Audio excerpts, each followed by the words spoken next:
আমাদের যুবকদেরকে আজ ট্রান্সজেন্ডারবাদ শিক্ষা দেওয়া হচ্ছে। আজ আমাদের শিক্ষা ব্যবস্থায় নাস্তিক্যবাদে ভরে গেছে। আমাদের ইসলাম শিক্ষা বইয়ের মধ্যে দুর্গার ছবি ঢুকিয়ে দেওয়া হচ্ছে। আজ দীর্ঘ 3 বছরের উপরে উপমহাদেশের শ্রেষ্ঠ শাইখুল হাদিস আল্লামা আজিজুল হক রহমাতুল্লাহ আলাইহির সন্তান আল্লামা মামুনুল হক কারাগারে পড়ে আছে। ঈশ্বর অভাব নেই। এ জাতি তাগুত বুঝে না। এ জাতি আল ওয়ালা ওয়াল বারা, আল্লাহর জন্য মুহাব্বত, আল্লাহর জন্য শত্রুতা, এটা বুঝে না। শায়েকের স্টাইলে যদি এমন হয়, আমি নাম বলে এই বিতর্ককে আর উস্কে দিতে চাচ্ছি না। এই উম্মতের মধ্যে যে ফাটল, এই উম্মতের মধ্যে যে ইখতিলাফ, এগুলো আজকে শুরু হয় নাই। সাহাবায়ে কেরামের মধ্যে মতানৈক্য ছিল কি ছিল না? আমাকে বলেন, ঈদ একদিনে হবে নাকি একাধিক দিনে হবে? এই মতানৈক্য শেষ হইছে না আছে? আমিন জুড়ে বলবো না আস্তে বলবো? মতানৈক্য আছে না নাই? 8 রাকাত না 20 রাকাত আছে না নাই? রফুল ইয়াদাইন করব কি করব না আছে না নাই? এত ইখতিলাফ। আপনি মনে করেন আজকে আপনি বসলেই সব শেষ হয়ে যাবে? শত শত বছরের ইখতিলাফ এগুলো। সাহাবায়ে কেরাম, তাবেঈ, তাবে তাবেঈ, ইখতিলাফ চলতেছে। তাহলে তো ইমাম একজনই থাকতেন।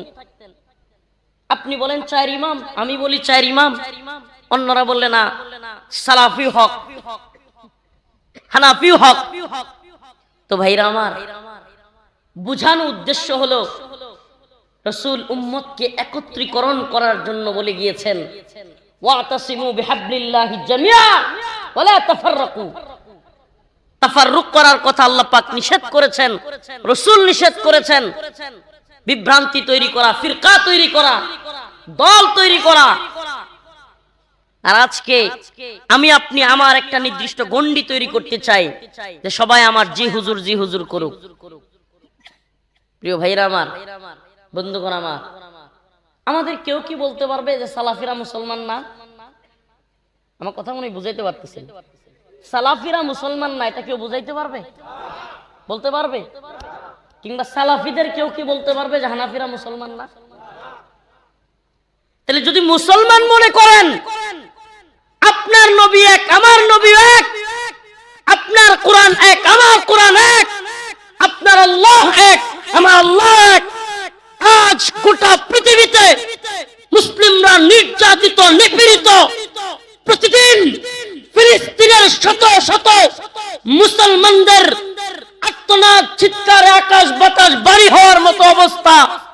ফিলিস্তিনের ছোট্ট শিশু ভাত খাবে, রুটি খাবে দূরের কথা, ঘাস খেয়ে বেঁচে আছে। আর আপনি আপনার গোটা সময়, গোটা লিখুনি, গোটা বলা সব সময় পার করতেছেন উম্মতের মধ্যে ফিরকা তৈরি করে। আপনার সময় কোথায় ব্যয় হচ্ছে? কোন কাজে আপনার কলম ব্যয় হচ্ছে? আল্লাহকে ভয় করুন। আমি সম্মানিত শায়েখদেরকে, আলেমদেরকে বলবো, আসুন প্রিয় ভাইরা, আল্লাহকে ভয় করি। এই বিষয়গুলো 2 দিনে মিটবার নয়, এগুলো মিটবেও না। আপনি বলেন এই জাতির কয়জন? আল্লাহ পাক কোরআনে বলেছেন, ওয়া মান ইয়াকফুর বিত-তাগুত ওয়া ইউমিন বিল্লাহ। আগে তাগুতকে অস্বীকার করো, তারপরে ঈমান আনো। কয়জনকে জিজ্ঞেস করলে তাগুত কি বুঝবে? তাগুতের সংজ্ঞা কয়জন জানে? যে তাগুতকে অস্বীকার না করলে ঈমান সহি হবে না, এই তাগুত কয়জন বুঝে? আমাকে বলেন। এই দায়িত্ব কার? আলেমদের। হাল ইস্তাওয়াল্লাযীনা ইয়ালামুনা ওয়াল্লাযীনা লা ইয়ালামুন। যারা জানে এবং যারা জানে না, তারা কি সমান হতে পারে? কুল হাল ইস্তাওয়াল্লাযীনা ইয়ালামুনা ওয়াল্লাযীনা লা ইয়ালামুন। হে নবী, আপনি বলেন যারা জানে এবং যারা জানে না এরা সমান হতে পারে না।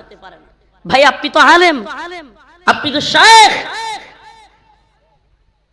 আপনি আলেম, আপনি শায়েখ হলে আপনি তো জাহেলদের মতো আচরণ করতে পারেন না। আর একজন জাহেলও যেই ভাষায় কথা বলে, আজ ফেসবুকে শায়েখরাও যদি সেই ভাষায় একে অপরকে গালাগালি শুরু করে দেয়, এই উম্মতের সাধারণ মানুষ যাবে কোথায়?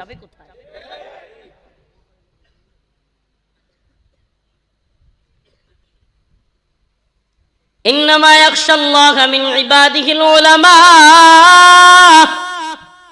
আলেমগণ আল্লাহকে ভয় করে। সুবহানাল্লাহ, আল্লাহ বলতেছেন। তাহলে এই দুই আয়াত দ্বারা বোঝা যায় হাল্লাস্তাউল্লাযীনা ইয়ালামুনা ওয়াল্লাযীনা লা ইয়ালামুন, যারা জানে এবং যারা জানে না, আল্লাহ বলতেছে তারা সমান হতে পারে। অতএব কোন আলেমের আচরণ যদি জাহেলের মতো হয়, এই আয়াত বলতেছে সে আলেম নয়। ইন্নামা ইয়াখশাল্লাহা মিন ইবাদিহিল উলামা, আল্লাহ বলেন উলামায়ে কেরাম অর্থাৎ যারা আলেম তারাই আমাকে ভয় করে। সুবহানাল্লাহি ওয়া বিহামদিহি। অতএব এই আয়াত প্রমাণ করে যার ভিতরে আল্লাহর ভয় নাই, নিজের খাহেশাত আর নিজেকে জাহির করার মানসিকতা আছে, সেও আলেম হতে পারে না। এটা আল্লাহর কথা। এই দুই আয়াত প্রমাণ করে আল্লাহর ভয় না থাকলে সে ব্যক্তি আলেম নয়। আমি কি গায়রুল্লাহকে ভয় করব না আল্লাহকে ভয় করব? আরে গোটা পৃথিবীর সমস্ত ক্ষমতাধর মিলে আমাকে কি 1 ঘন্টা বেশি বাঁচাতে পারবে? আমাকে বলেন। একদিন, 1 মাস, 1 বছর, 1 মিনিট, 1 সেকেন্ডও পারবে না। তাইলে আমি কি গায়রুল্লাহকে ভয় করব? এই পৃথিবীর ক্ষমতাধরদেরকে ভয় করব নাকি আল্লাহকে ভয় করব? তো আল্লাহ পাক বলতেছেন আলেমরা ভয় করে কাকে? আল্লাহকে। আমি যদি নাম বলে বলি, চরমোনাই কাফের, জামাত ইসলামী কাফের, আমি মনে হয় বুঝাইতে পারতেছি না। কাফের হয়ে গেছে।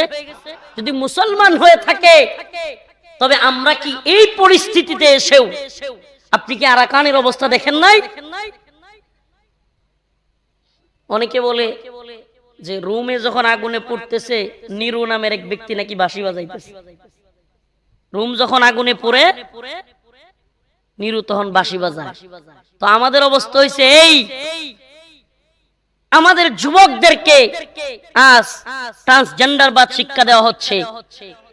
আজ আমাদের শিক্ষা ব্যবস্থায় নাস্তিক্যবাদে ভরে গেছে। আমাদের ইসলাম শিক্ষা বইয়ের মধ্যে দুর্গার ছবি ঢুকিয়ে দেওয়া হচ্ছে। আজ দীর্ঘ 3 বছরের উপরে উপমহাদেশের শ্রেষ্ঠ শাইখুল হাদিস আল্লামা আজিজুল হক রাহমাতুল্লাহ আলাইহির সন্তান আল্লামা মামুনুল হক কারাগারে পড়ে আছে। ঈশ্বর অভাব নেই।